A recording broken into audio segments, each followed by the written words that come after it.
Atlanta, it's official. The 2017 Atlanta Falcons are no longer a study in human psychology.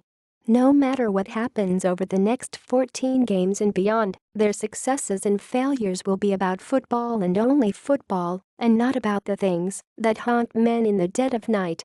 The Falcons will take the most staggering Super Bowl collapse ever to their graves, that much is guaranteed.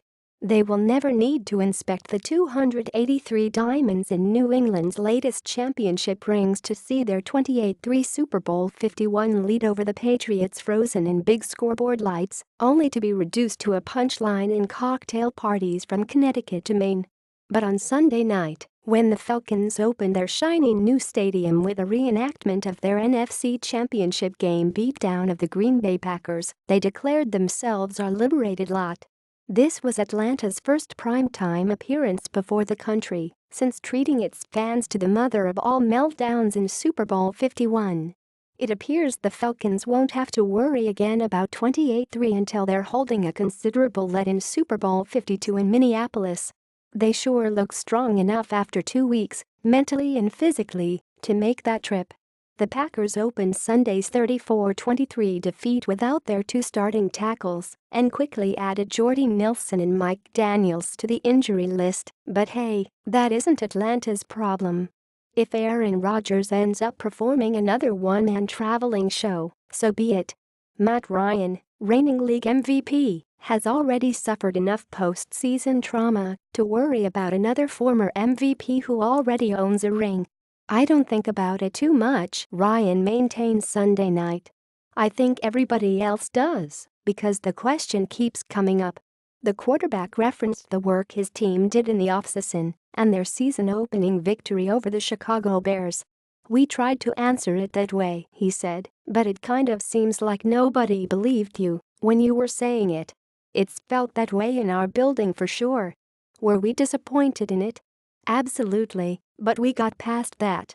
We started working on trying to become the best 2017 football team we could be. We're 2 games into it. Mission accomplished on those first 2 games.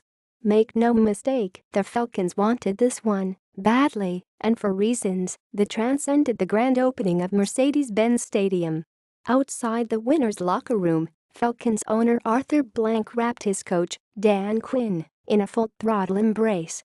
Theirs was a January and February hug, not a September hug. Devonta Freeman celebrates a touchdown with Matt Ryan, an offensive guard Andy Levitter during Atlanta's 34-23 victory over Green Bay. Brett Davis, USA Today Sports. "It was a great night for the city and for the fans and especially for Mr. Blank," Quinn said. The coach and his players had talked confidently all offseason about putting Tom Brady's miracle comeback behind them. What else were they going to say, anyway? They had to convince themselves it was over and done with before they could convince anyone else.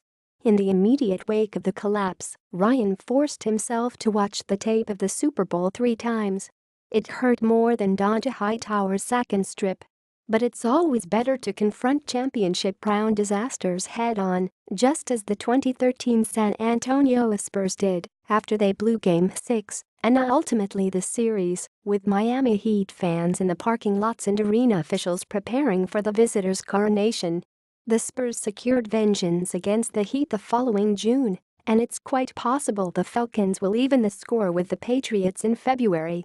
It's also possible they'll end up like the 2011 Texas Rangers, who twice stood 1 strike away from winning the World Series in Game 6 before the St. Louis Cardinals stole it in 7. The Rangers haven't won a playoff series since. The early returns in Atlanta are more promising than that, and some changes in scenery and personnel have undoubtedly helped. This new building couldn't have opened at a better time.